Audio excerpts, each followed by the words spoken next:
नमस्कार, मैं पंकज प्रसून।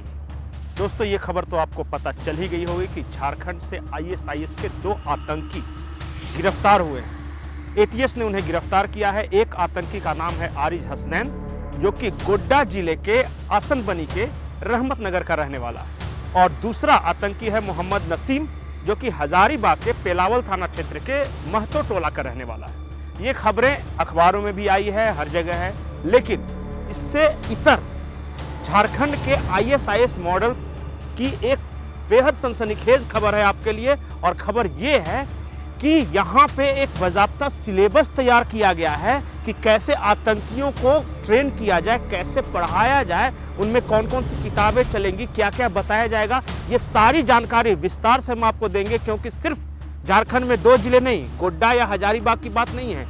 झारखंड में गढ़वा, लोहरदगा, धनबाद, रांची, जमशेदपुर, ये सारे जिलों में आईएसआईएस के जो स्लीपर सेल्स हैं, जो मॉड्यूल है, वो तैयार है और ये लोग अलग अलग काम करते हैं। ये जानकारी में मिली है, ये सारी जानकारी आपको दूंगा, लेकिन उससे पहले आप इस वीडियो को लाइक कर लें और अब तक अगर हमारे चैनल को सब्सक्राइब नहीं किया है तो इसे सब्सक्राइब कर लें। तो कहानी शुरू होती है कल, यानी जो 8 तारीख है, उससे 8 नवंबर को अचानक एटीएस की टीम गोड्डा जिले पहुंचती है। वहां से आरिज हसनैन नाम के एक शख्स को गिरफ्तार करती है। आरिज हसनैन के पास से कई डिजिटल डिवाइसेस बरामद होते हैं और पता ये चलता है आरिज हसनैन से कि उसे सारा मटेरियल जो था वो सप्लाई कर रहा था हजारीबाग का रहने वाला कोई मोहम्मद नसीम है, उर्फ मोहसिन।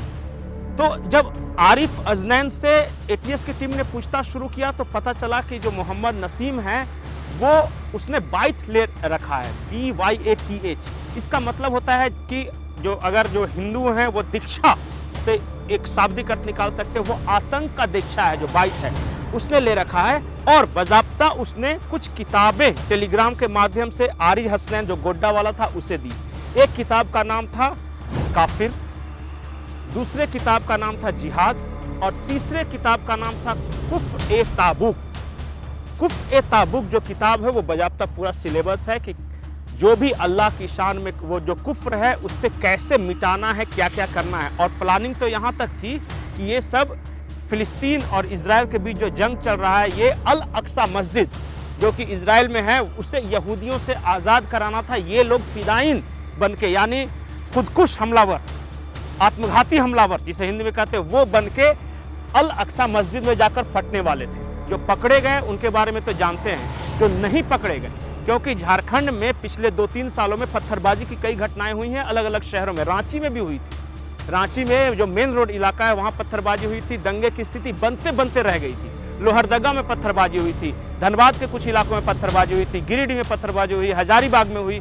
तो कहा यह जा रहा है कि ये सारी जो पत्थरबाजी है उसे कोऑर्डिनेट करना, कौन कैसे क्या पोजीशन पे रहेगा, ये सारी ट्रेनिंग ये आईएसआईएस का मॉडल यहाँ दे रहा है। लेकिन झारखंड में सिर्फ आईएसआईएस का आतंकी मॉडल ही नहीं है। यहाँ पे इससे पहले सिमी के भी कुछ उग्रवादी गिरफ्तार हो चुके हैं। इससे पहले जो इंडियन मुजाहिदीन का एक जो मॉडल था उसे ध्वस्त किया गया है। झारखंड में आतंक का रिश्ता सबसे पहले 2007 में सामने आया, जब 2007 में एक शख्स की गिरफ्तारी होती है और उसके बाद कहा यह जाता है कि इंडियन मुजाहिदीन का जो भटकल बंधु है उनके साथ ये संबंध रखता था। उसके बाद अहमदाबाद में एक बम ब्लास्ट हुआ था, उसका भी कनेक्शन झारखंड से सामने आया था। उसके बाद प्रधानमंत्री की जो सभा हुई थी पटना के गांधी मैदान में, वहाँ भी जो आतंकी थे, जो वो काम करने वाले थे, वो राजधानी रांची से सटा हुआ एक सिटियो बस्ती है, वहाँ के आतंकी थे, सिटियो मॉडल। बोध गया, जो बिहार का बोध गया के बौद्ध मंदिर में हमला हुए थे, वो भी झारखंड के रांची के सिटियो मॉडल का ही था। तो जब भी देश में कहीं ना कहीं ब्लास्ट होता है, कलकत्ता में आपको याद होगा कि अमेरिकन कॉन्सुलेट में बम ब्लास्ट हुआ था और वहां जिस आतंकी का नाम आया था उसका भी झारखंड कनेक्शन आया था। ये तो इंडियन मुजाहिदीन। इसके बाद यहाँ अल कायदा के कटकी, आपको शायद नाम याद होगा, कटकी एक आतंकी था कि जमशेदपुर से पकड़ा गया था और कलीमुद्दीन उसका मेन आदमी था, और वो सब पूरे झारखंड में अल कायदा का नेटवर्क स्थापित करने में लगे हुए थे।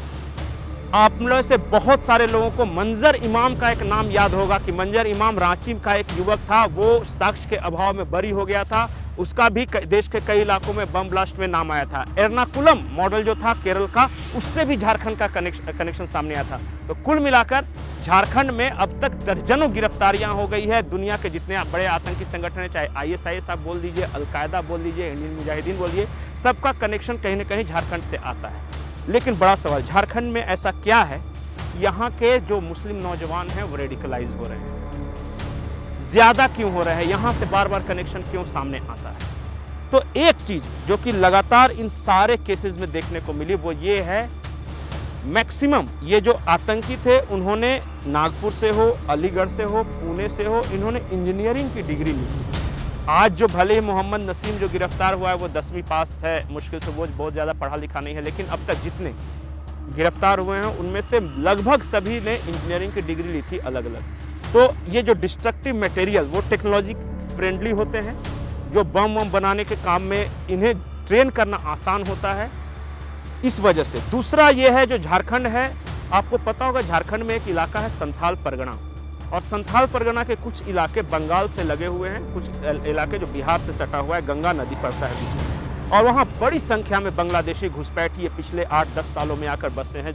रफ्तार ज़्यादा हो गई है, आ रहे थे पहले भी, लेकिन पिछले 10-12 सालों में रफ्तार बहुत हो गई है। खास करके साहेबगंज का इलाका देख लीजिए, पाकुड़ का इलाका देख लीजिए, गोड्डा का इलाका देख लीजिए, जामताड़ा का इलाका देख लीजिए। जामताड़ा में खास करके नारायणपुर प्रखंड का इलाका दर, यहाँ बांग्लादेशी भर गए हैं। सरकारी ज़मीनों पर कब्जा करके रहना, बस्तियां बसा लेना हाईवे के किनारे, और अब तक किसी भी सरकार के पास, न केंद्र सरकार के पास न राज्य सरकार के पास कोई आंकड़ा है कि कितने बांग्लादेशी झारखंड में हैं, किसी के बारे में आंकड़ा नहीं। दोषारोपण होता है, बयानबाजी होता है, लेकिन किसी ने ये नहीं बताया। एक आज से 2011 में एक गैर सरकारी संस्था थी, NGO थी, उसने एक अंदाजा लगाया था, उसकी रिसर्च स्टडी कहती है कि उस वक्त सिर्फ साहेबगंज जिले में 55,000 अवैध बांग्लादेशी घुसपैठिए थे। 2011 की रिपोर्ट है, उसके बाद से कोई रिपोर्ट नहीं है। तो बड़ी संख्या में बाहर के लोग आके भर रहे हैं झारखंड के संथाल परगना के इलाके में। बांग्लादेशी हैं, रोहिंग्या हैं, एक वो वजह है रेडिकलाइजेशन का। दूसरी वजह है सोशल मीडिया टेक्नोलॉजी, ये जो आतंकी पकड़े गए टेलीग्राम से ये करते थे। उसके बाद है इंजीनियरिंग, एक लिंक सामने आ रहा है वो, और दूसरा जो आ रहा है कि ये सब कहीं ना कहीं बाहर पढ़ने गए थे, क्योंकि जो झारखंड आप देखिएगा यहाँ की जिस तरह का सामाजिक संरचना है, मुसलमान हो या हिंदू, यहाँ ग्रामीण अर्थव्यवस्था पर ज़्यादा निर्भर है। तो जो गांव के लोग हैं, जो बाहर से कांटेक्ट में नहीं हैं, उनके साथ ये सब समस्या नहीं है। समस्या उनके साथ है जो सोशल मीडिया पे है, जो जिन्होंने पढ़ लिख कर डिग्री हासिल की है, या जो ऐसे मोहल्ले में रहते हैं जहाँ रेडिकलाइजेशन का खतरा ज़्यादा रहता है। तो झारखंड आतंक के निशाने पर है। दुनिया के बड़े आतंकी संगठन के तार यहाँ से जुड़ते नजर आ रहे हैं। सरकार लापरवाह है, केंद्र सरकार लापरवाह है, राज्य सरकार लापरवाह है। कोई ये मानने को तैयार ही नहीं है कि हम किस बड़े खतरे के मुहाने पर हैं। माने न माने, लेकिन जो सच्चाई है वो ये है कि टोटल मैं देख रहा था पिछले 2007 के बाद से झारखंड से 19 लड़के गिरफ्तार किए गए हैं NIA द्वारा या ATS के द्वारा। ये 1900 लड़के अलग अलग आतंकी संगठनों से जुड़े हुए थे। तो अगर 8 जिले के 19 लड़के जो कि लोगों को ट्रेनिंग देने जोड़ने के मुहिम में लगे हुए थे, सिर्फ 19 पकड़े गए हैं, तो जो नहीं पकड़े गए हैं उसके बारे में अंदाज़ा लगा सकते हैं, या भविष्य क्या होगा उसके बारे में बस अंदाज़ा ही लगाइए। नमस्कार।